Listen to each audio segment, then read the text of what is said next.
Hello, Chelsea fans. Welcome back to the Blues Report, and remember to subscribe, then enjoy your news.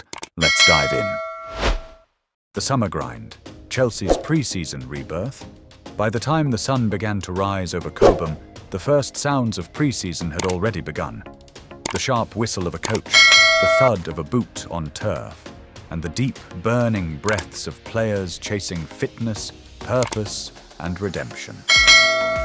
Chapter 1. Ghosts of a Season Past. The 2024-25 campaign had been a brutal affair for Chelsea. The highs had been erratic, the lows too frequent. Expectations had drowned potential. But a new dawn had broken over Stamford Bridge. The owners had doubled down, bringing in a manager of gravitas and grit, Matias Serrano, a fictional but respected Argentine tactician who'd led Marseille to a League One title with dynamic, fast-pressing football. At 42, Serrano wasn't just modern, he was magnetic, charismatic, brutally honest, and obsessed with details. Pre-season was his crucible. This summer, he said during his first team meeting, you leave your excuses outside Cobham. We rebuild, we restart, we rise. Chapter 2. Day 1 at Cobham. The gates of Cobham welcomed a mixed squad. Veterans with bruised pride, eager academy graduates, marquee signings still finding their place, and a few trialists hoping to earn a miracle. Players like Reece James, now fully fit, returned as a silent leader, determined to re-establish dominance. Enzo Fernandez looked sharper after a stop-start season. Cole Palmer, Chelsea's breakout star, arrived early to training, setting the tone. There were new faces too. A 20-year-old Brazilian midfielder nicknamed Cachorro, fictional, signed from Palmeiras, showed up with quiet confidence, and whispers circulated that a world-class striker deal was nearly done. Serrano wasted no time.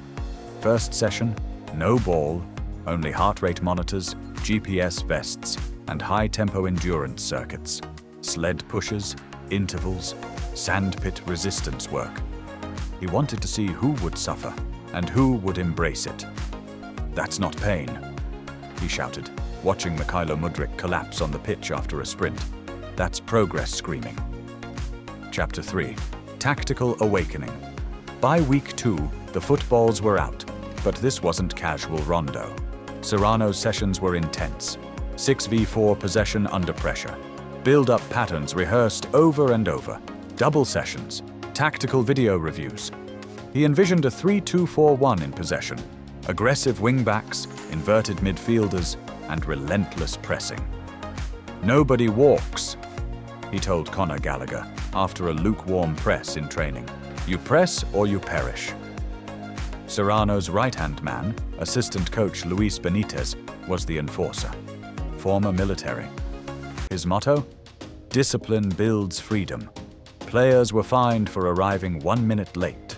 Mobile phones during meals confiscated. Nutrition was overhauled. Junk food was banned. Some grumbled, others thrived. Chapter 4. The Mental Battle Week. 3 was a psychological marathon. Each player had a one-on-one with Dr. Elaine Rhodes, the club's new sports psychologist. She probed everything: resilience, confidence, fear. Mudryk confessed he felt he'd failed to live up to his transfer fee. Dr. Rhodes crafted a tailored program: visualization, confidence scripts, journaling. Within days, his body language shifted. Trevoh Chalobah, uncertain of his role, was encouraged to lead a team talk. By the end, even the youngest academy players hung on his words, and Serrano began a ritual.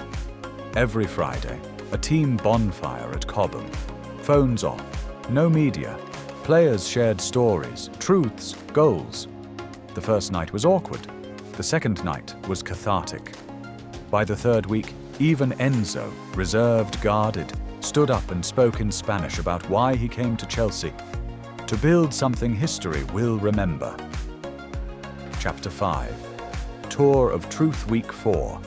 Pre-season tour in the US. Games against Real Madrid, Inter, and LA Galaxy. The squad boarded the charter flight Lena fitter, sharper. Serrano's methods were paying off. Against Inter, they dominated possession. Cachorro dazzled with a pre-assist in a 2-1 win. Reece James played 60 minutes without issue.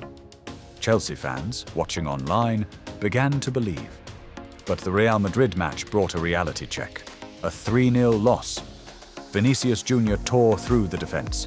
Serrano was furious, not at the loss, but the response. "Football is not chess, it's war," he said after the match. "You got hit. You hid. We don't do that." The next day, no rest, high-intensity training in the Vegas heat. Mudryk led sprints.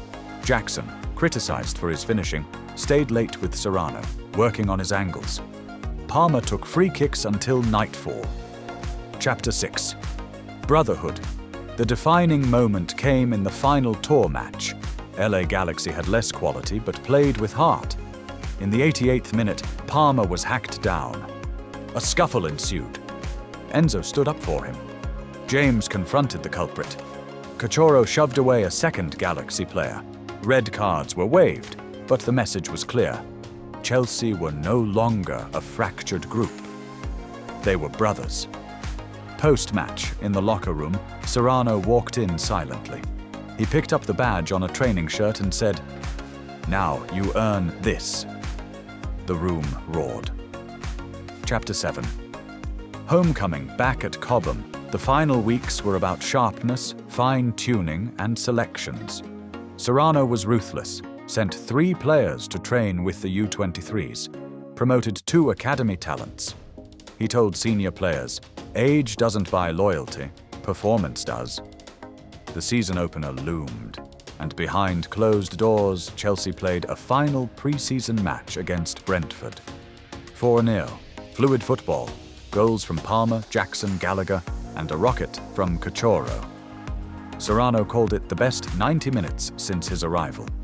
The squad watched it together that night, not for analysis, but belief. Chapter 8. One team, one dream. The final night before the season opener, Serrano gathered the entire squad in the dressing room. No lights, just the projector. It played moments from pre-season. Sprints, goals, tears, jokes, injuries overcome, brotherhood forged. Then his voice. "You're ready. Not because you are perfect, but because you sacrificed together." He pointed to the wall. It read, "Fortis Fortuna adiuvat." Fortune favors the brave.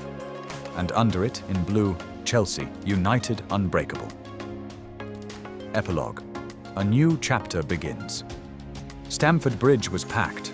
Flags waved, the crowd roared. Chelsea walked out, not as individuals with fractured agendas, but as a unit forged in sweat, fire, and belief. The whistle blew. A new season had begun.